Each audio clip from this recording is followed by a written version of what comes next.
بسم اللہ الرحمن الرحیم۔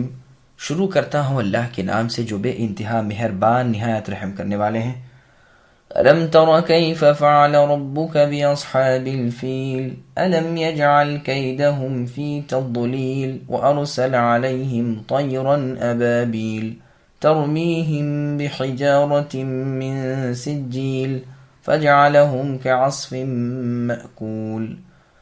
کیا آپ نے اے نبی نہ دیکھا کہ آپ کے رب نے ہاتھی والوں کے ساتھ کیا کیا؟ کیا ان کے مکر کو بیکار نہیں کر دیا اور ان پر پرندوں کے جھرمٹ بھیج دیے جو انہیں مٹی اور پتھر کی کنکریاں مار رہے تھے، پس انہیں کھائے ہوئے بھوسے کی طرح کر دیا۔ سامعین، اب آیتوں کی تفسیر سماعت کیجیے۔ ابرہہ کا واقعہ۔ اللہ رب العزت نے قریش مکہ کے مشرکین و کفار پر جو اپنی خاص نعمت انعام فرمائی تھی اس کا ذکر کر رہے ہیں کہ جس لشکر نے ہاتھیوں کو ساتھ لے کر کعبے کو ڈھانے کے لیے چڑھائی کی تھی، اللہ تعالیٰ نے اس سے پہلے کہ وہ کعبے کے وجود کو مٹائیں ان کا نام و نشان مٹا دیا، ان کی تمام فریب کاریاں، ان کی تمام قوتیں سلب کر لیں، برباد و غارت کر دیا۔ یہ لوگ مذہباً نصرانی تھے لیکن دین مسیح کو مسخ کر دیا تھا، قریب قریب بت پرست ہو گئے تھے۔ انہیں اس طرح نامراد کرنا یہ گویا پیش خیمہ تھا رسول اللہ صلی اللہ علیہ وسلم کی بعثت کا، اور اطلاع تھی آپ کی آمد کی۔ رسول اللہ صلی اللہ علیہ وسلم اسی سال تولد ہوئے۔ اکثر تاریخ دان حضرات کا یہی قول ہے، تو گویا رب عالم فرما رہے ہیں کہ اے قریشیو، حبشہ کے اس لشکر پر تمہیں فتح تمہاری بھلائی کی وجہ سے نہیں دی گئی تھی، بلکہ اس میں ہمارے گھر کا بچاؤ تھا جسے ہم شرف، بزرگی، عظمت و عزت میں اپنے آخر الزماں پیغمبر محمد مصطفیٰ صلی اللہ علیہ وسلم کی نبوت سے بڑھانے والے تھے۔ غرض اصحاب فیل کا مختصر واقعہ تو یہ ہے جو بیان ہوا، اور مطول واقعہ اصحاب الاخدود سورہ بروج کے بیان میں گزر چکا ہے کہ قبیلہ حمیر کا آخری بادشاہ ذو نواز جو مشرک تھا، جس نے اپنے زمانے کے مسلمانوں کو کھائیوں میں قتل کیا تھا، جو سچے نصرانی تھے یعنی دین توحید پر تھے، اور تعداد میں تقریباً 20,000 تھے، سارے کے سارے ہی شہید کر دیے گئے تھے۔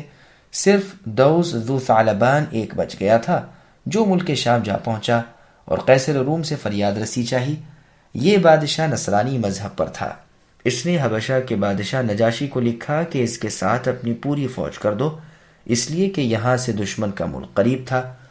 اس بادشاہ نے اریات اور ابو اکسوم ابرہہ بن صباح کو امیر لشکر بنا کر بہت بڑا لشکر دے کر دونوں کو اس کی سرکوبی کے لیے روانہ کیا۔ یہ لشکر یمن پہنچا، یمن کو اور یمنیوں کو تاخت و تاراج کر دیا۔ ذو نواز بھاگ کھڑا ہوا اور دریا میں ڈوب کر مر گیا، اور ان لوگوں کی سلطنت کا خاتمہ ہو گیا اور سارے یمن پر شاہ حبشہ کا قبضہ ہو گیا، اور یہ دونوں سردار یہاں رہنے سہنے لگے۔ لیکن کچھ تھوڑی ہی مدت کے بعد ان میں ناچاقی ہو گئی۔ آخر نوبت یہاں تک پہنچی کہ دونوں نے آمنے سامنے صفیں باندھ لی اور لڑنے کے لیے نکل آئے۔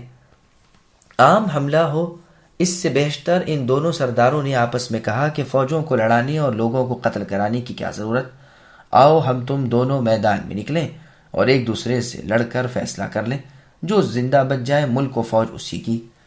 چنانچہ یہ بات طے ہو گئی اور دونوں میدان میں نکل آئے۔ اریات نے ابرہہ پر حملہ کیا اور تلوار کے ایک ہی وارے سے چہرہ خونہ خون کر دیا، ناک، ہونٹ اور منہ کٹ گیا۔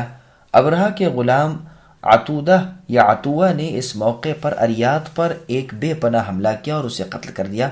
ابرہہ زخمی ہو کر میدان سے زندہ واپس گیا، علاج معالجے سے زخم اچھے ہو گئے اور یمن کا یہ مستقل بادشاہ بن بیٹھا۔ نجاشی شاہ حبشہ کو جب یہ واقعہ معلوم ہوا تو وہ سخت غصہ ہوا اور ایک خط ابرہہ کو لکھا، اسے بڑی لعنت ملامت کی اور کہا کہ رب کی قسم، میں تیرے شہروں کو پامال کروں گا اور تیری چوٹی کاٹ لاؤں گا۔ ابرہہ نے اس کا جواب نہایت عاجزی سے لکھا اور قاصد کو بہت سارے ہدیے دیے اور ایک تھیلی میں یمن کی مٹی بھر دی اور اپنی پیشانی کے بال کاٹ کر اس میں رکھ دیے، اور اپنے خط میں اپنے قصوروں کی معافی طلب کی اور لکھا کہ یہ یمن کی مٹی حاضر ہے اور میری چوٹی کے بال بھی، آپ اپنی قسم پوری کیجیے اور ناراضی معاف فرمائیے۔ اس سے شاہ حبشہ خوش ہو گیا اور یہاں کی سرداری اسی کے نام کر دی۔ اب ابرہہ نے نجاشی کو لکھا کہ میں یہاں یمن میں آپ کے لیے ایک ایسا گرجا یعنی چرچ تعمیر کر رہا ہوں کہ اب تک دنیا میں ایسا نہ بنا ہو۔ اس گرجا گھر کا بنانا شروع کیا، بڑے اہتمام اور کر و فر سے بہت اونچا، بہت مضبوط، بے حد خوبصورت اور منقش و مزین گرجا بنایا۔ اس قدر بلند تھا کہ چوٹی تک نظر ڈالنے والے کی ٹوپی گر پڑتی تھی، اس لیے عرب اسے قلیس کہتے تھے، یعنی ٹوپی پھینک دینے والا۔ اب ابرہہ اشرم کو یہ سوجی کہ لوگ بجائے کعبۃ اللہ کے حج کے اس کا حج کریں، اپنی ساری مملکت میں اس کی منادی کرا دی۔ عدنانیہ اور قحطانیہ عرب کو یہ بہت برا لگا، ادھر سے قریش بھی بھڑک اٹھے۔ تھوڑے دن میں کوئی شخص رات کے وقت اس کے اندر گھس گیا اور وہاں پاخانہ کر کے چلا آیا۔ چوکیداروں نے جب یہ دیکھا تو بادشاہ کو خبر پہنچائی اور کہا کہ یہ کام قریشیوں کا ہے، چونکہ آپ نے ان کا کعبہ روک دیا ہے، لہٰذا انہوں نے جوش اور غضب میں آ کر یہ حرکت کی ہے۔ ابرہہ نے اسی وقت قسم کھا لی کہ میں مکہ پہنچوں گا اور بیت اللہ کی اینٹ سے اینٹ بجا دوں گا۔ ایک روایت میں یوں بھی ہے کہ چند من چلے نوجوان قریشیوں نے اس گرجا میں آگ لگا دی تھی اور اس وقت ہوا بھی بہت تیز تھی، سارا گرجا جل گیا اور منہ کے بل زمین پر گر گیا۔ اس پر ابرہہ نے بہت بڑا لشکر ساتھ لے کر مکے پر چڑھائی کی تاکہ کوئی روک نہ سکے، اور اپنے ساتھ ایک بڑا اونچا اور موٹا ہاتھی لیا جسے محمود کہا جاتا تھا۔ اس جیسا ہاتھی اور کوئی نہ تھا۔ شاہ حبشہ نے یہ ہاتھی اس کے پاس اسی غرض سے بھیجا تھا۔ 8 یا 12 ہاتھی اور بھی ساتھ تھے۔ یہ کعبے کے ڈھانے کی نیت سے چلا، یہ سوچ کر کہ کعبے کی دیواروں میں مضبوط زنجیریں ڈال دوں گا اور ہاتھیوں کی گردنوں میں ان زنجیروں کو باندھ دوں گا۔ ہاتھی ایک ہی جھٹکے میں چاروں دیواریں بیت اللہ کی جڑ سے گرا دیں گے۔ جب اہل عرب کو یہ خبریں معلوم ہوئی تو ان پر بڑا بھاری اثر پڑا اور انہوں نے مصمم ارادہ کر لیا کہ خواہ کچھ ہی ہو ہم ضرور اس کا مقابلہ کریں گے اور اسے اس کی اس بد کرداری سے روکیں گے۔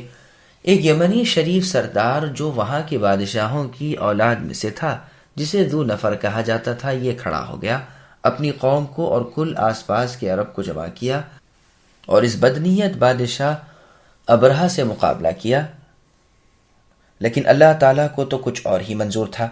عربوں کو شکست ہوئی اور ذو نفراس خبیث کے ہاتھ قید ہو گیا۔ اس نے اسے بھی ساتھ لیا اور مکہ شریف کی طرف بڑھا۔ خثعم قبیلے کی زمین پر جب یہ پہنچا تو یہاں نفیل ابن حبیب خثعمی نے اپنے لشکروں سے اس کا مقابلہ کیا، لیکن ابرہہ نے انہیں بھی مغلوب کر لیا اور نفیل بھی قید ہو گیا۔ پہلے تو اس ظالم نے اسے قتل کرنا چاہا، لیکن پھر قتل نہ کیا اور قید کر کے ساتھ لے لیا تاکہ راستہ بتائے۔ جب طائف کے قریب پہنچا تو قبیلہ ثقیف نے اس سے صلح کر لی کہ ایسا نہ ہو ان کے بت خانوں کو، جس میں لات نامی بت تھا، یہ توڑ دے۔ اس نے بھی ان کی بڑی آؤ بھگت کی۔ انہوں نے ابو رغال کو اس کے ساتھ کر دیا کہ یہ تمہیں وہاں کا راستہ بتائیں گے۔ ابرہہ جب مکے کے بالکل قریب مغمس کے پہنچا تو اس نے یہاں پڑاؤ کیا۔ اس کے لشکر نے آس پاس مکے والوں کے جو جانور اونٹ وغیرہ چر چگ رہے تھے سب کو اپنے قبضے میں کیا۔ ان جانوروں میں 200 اونٹ تو صرف عبد المطلب کے تھے۔ اسود ابن مقصود جو اس کے لشکر کے ہر اول کا سردار تھا، اس نے ابرہہ کے حکم سے ان جانوروں کو لوٹا تھا جس پر عرب شاعروں نے اس کی حجوں میں اشعار تصنیف کیے ہوئے ہیں، جو سیرت ابن اسحاق میں موجود ہیں۔ اب ابرہہ نے اپنا قاصد حناطہ حمیری مکے والوں کے پاس بھیجا کہ مکے کے سب سے بڑے سردار کو میرے پاس لاؤ اور یہ بھی اعلان کر دو کہ میں مکے والوں سے لڑنے کو نہیں آیا، میرا ارادہ صرف بیت اللہ کو گرانے کا ہے۔ ہاں اگر مکے والے اس کو بچانے کے در پہ ہوئے تو لا محالہ مجھے ان سے لڑائی کرنی پڑے گی۔ حناطہ حمیری جب مکے میں آیا اور لوگوں سے ملا جلا تو معلوم ہوا کہ یہاں کا بڑا سردار عبد المطلب ابن ہاشم ہے۔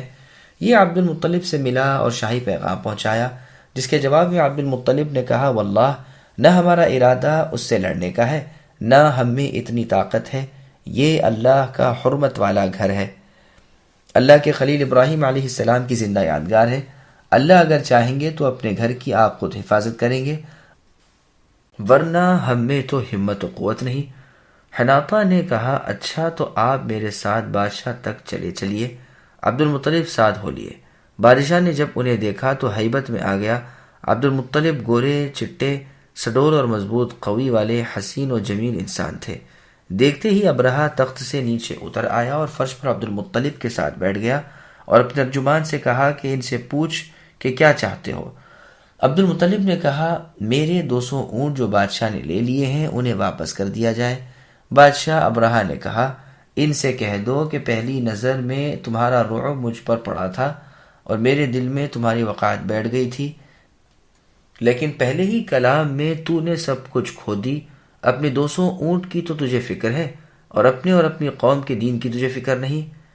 میں تو تم لوگوں کا عبادت خانہ توڑنے اور اسے خاک میں ملانے کے لیے آیا ہوں۔ عبد المطلب نے جواب دیا کہ سن اے بادشاہ، اونٹ تو میرے ہیں، اس لیے انہیں بچانے کی کوشش میں ہوں، اور خانہ کعبہ اللہ تعالیٰ کا ہے، وہ خود اسے بچا لیں گے۔ اس پر یہ سرکش کہنے لگا کہ معبود بھی آج اسے میرے ہاتھ سے نہیں بچا سکتا، نعوذ باللہ۔ عبد المطلب نے کہا بہتر ہے وہ جانے اور تو جانے۔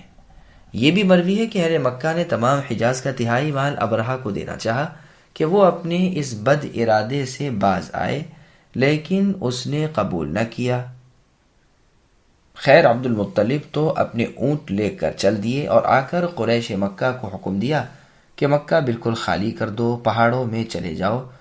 اب عبد المطلب اپنے ساتھ قریش کے چیدہ یعنی چنندہ لوگوں کو لے کر بیت اللہ میں آیا اور بیت اللہ کے دروازے کا کنڈا تھام کر اور گڑ گڑا کر دعائیں مانگنی شروع کی کہ باری تعالیٰ ابرہہ اس کے خونخوار لشکر سے اپنے پاک اور ذی عزت گھر خانہ کعبہ کو بچا لیجیے۔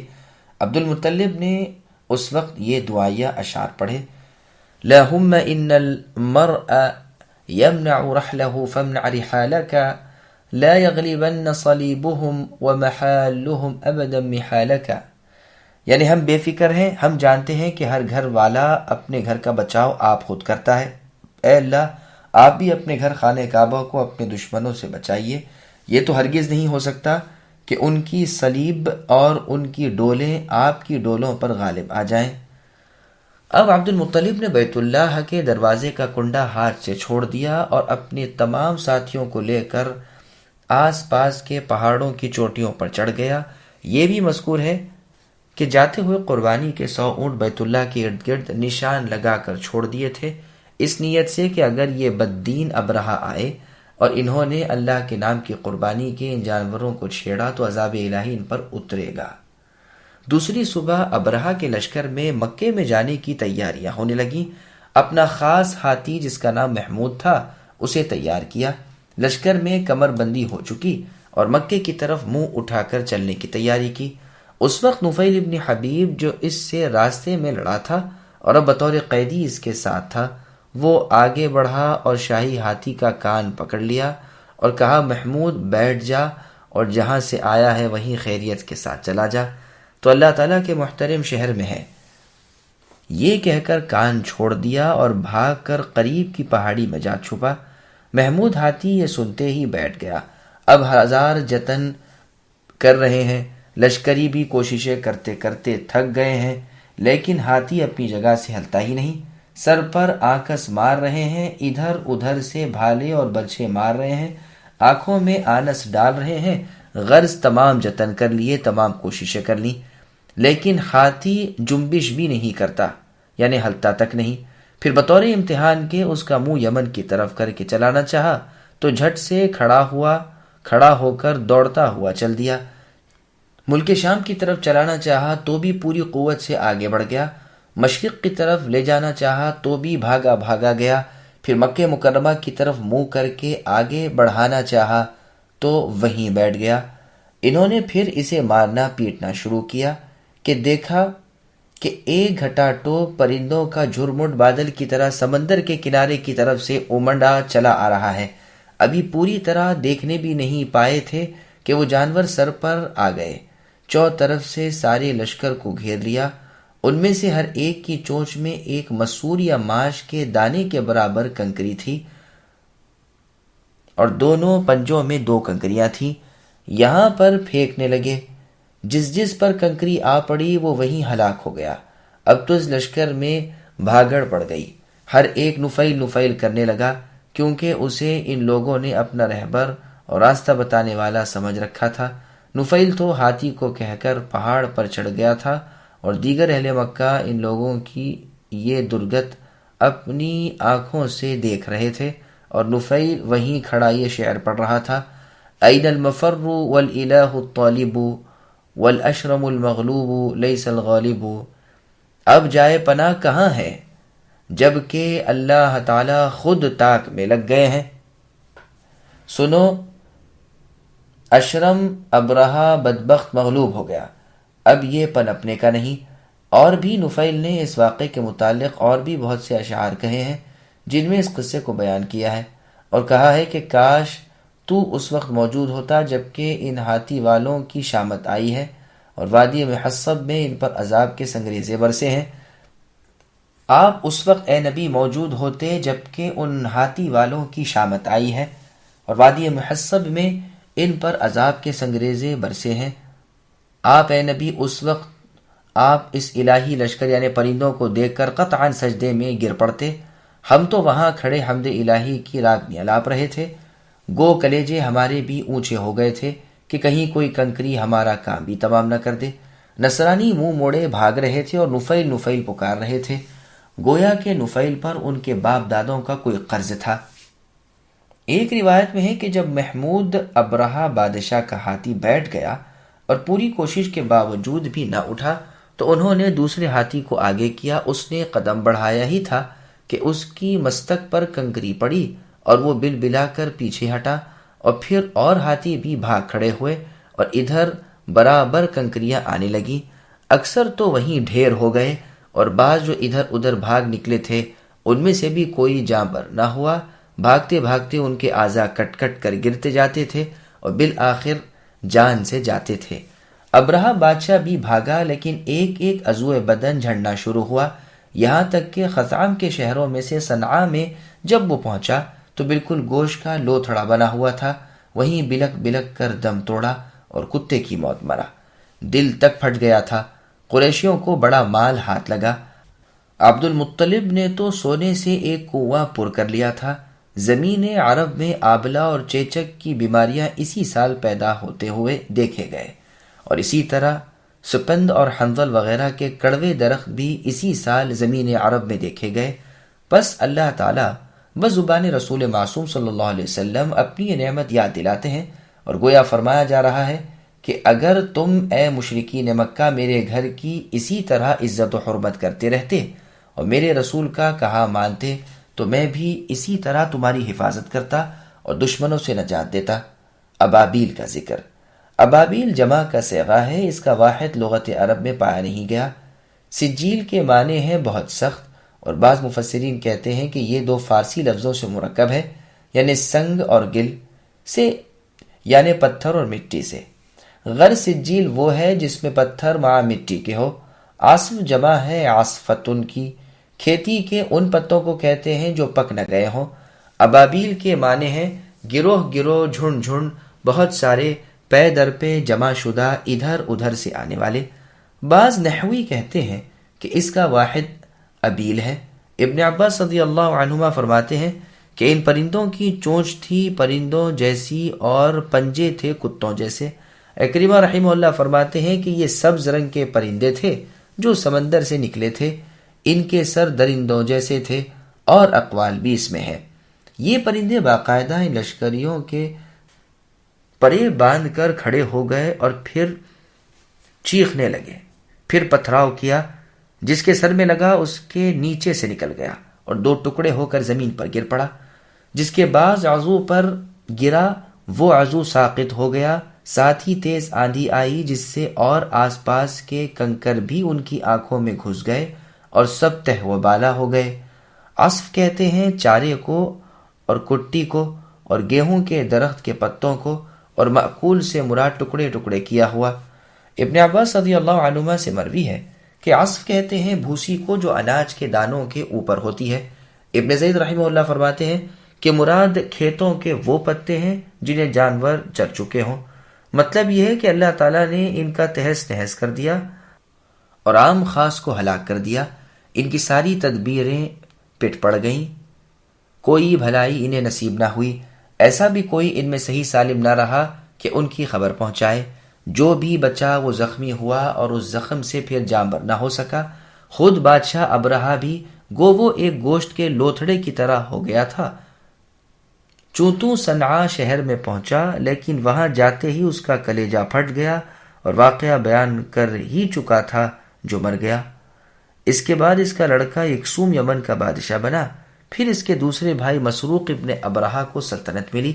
اب سیف ابن ذو یزن حمیری کسریٰ کے دربار میں پہنچا اور اس سے مدد طلب کی تاکہ وہ اہل حبشہ سے لڑے اور یمن ان سے خالی کرائے۔ کسریٰ نے اس کے ساتھ ایک لشکر جرار کر دیا۔ اس لشکر نے اہل حبشہ کو شکست دی اور ابرہہ کے خاندان کے ہاتھ سے سلطنت نکل گئی اور پھر قبیلہ حمیر یہاں کا بادشاہ بن گیا۔ عربوں نے اس پر بڑی خوشی منائی اور چار طرف سے مبارکبادیاں موصول ہوئیں۔ عائشہ رضی اللہ عنہ کا بیان ہے کہ ابرہہ کے لشکر کے فیلبان اور چرکٹے کو میں نے مکے میں دیکھا، دونوں اندھے ہو گئے تھے، چل پھر نہیں سکتے تھے اور بھیک مانگا کرتے تھے۔ اسماء بنت ابی بکر رضی اللہ عنہما فرماتی ہیں کہ اساف اور نائلہ بتوں کے پاس یہ بیٹھے رہتے تھے جہاں مشرکین اپنی قربانیاں کرتے تھے اور لوگوں سے بھیک مانگتے پھرتے تھے۔ اس فیلبان کا نام انیسہ تھا۔ بعض تاریخوں میں یہ بھی ہے کہ ابرہہ خود اس چڑھائی میں نہ تھا، بلکہ اس نے اپنے لشکر کو شمر ابن مقصود کی ماتحتی کے ساتھ بھیجا تھا۔ یہ لشکر 20,000 کا تھا اور یہ پرندے ان کے اوپر رات کے وقت آئے تھے اور صبح تک ان سب کا ستیہ ناش ہو چکا تھا۔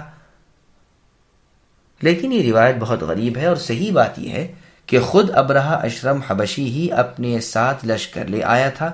یہ ممکن ہے کہ اس کے ہر اول کے دستے پر یہ شخص سردار ہو۔ اس واقعے کو بہت سے عرب شاعروں نے اپنے اپنے شعروں میں بھی بسط کے ساتھ بیان کیا ہے۔ سورہ فتح کی تفسیر میں ہم اس واقعے کو مفصل بیان کرائے ہیں، جس میں ہے کہ جب حدیبیہ والے دن رسول اللہ اس ٹیلے پر چڑھے جہاں سے آپ قریشیوں پر جانے والے تھے تو رسول اللہ کی اونٹنی بیٹھ گئی۔ لوگوں نے اسے ڈانٹا ڈپٹا لیکن وہ نہ اٹھی۔ لوگ کہنے لگے قصوا، یعنی رسول اللہ صلی اللہ علیہ وسلم کی قصوا نامی اونٹنی تو تھک گئی ہے۔ رسول اللہ نے فرمایا، نہ یہ تھکی نہ اس میں اڑنے کی عادت، اسے اللہ نے روک لیا ہے جس نے ہاتھیوں کو روک لیا تھا۔ پھر رسول اللہ نے فرمایا، اس کی قسم جس کے ہاتھ میں میری جان ہے، مکے والے جن شرائط پر مجھ سے صلح چاہیں گے میں سب مان لوں گا، بشرط یہ کہ اللہ کی حرمتوں کی حد اس میں نہ ہو۔ پھر رسول اللہ نے اسے ڈانٹا تو وہ فوراً اٹھ کر کھڑی ہو گئی۔ یہ حدیث صحیح بخاری میں ہے۔ بخاری اور مسلم کی ایک اور حدیث میں ہے کہ اللہ تعالیٰ نے مکے پر سے ہاتھیوں کو روک لیا اور اپنے نبی محمد صلی اللہ علیہ وسلم کو وہاں کا قبضہ دیا اور اپنے ایماندار بندوں کو، سنو آج اللہ کی حرمت ویسی ہی لوٹ کر آ گئی ہے جیسے کل تھی، خبردار ہر حاضر کو چاہیے کہ غیر حاضر کو پہنچا دے۔ اللہ تعالیٰ کے فضل و کرم سے سورہ فیل کی تفسیر ختم ہوئی۔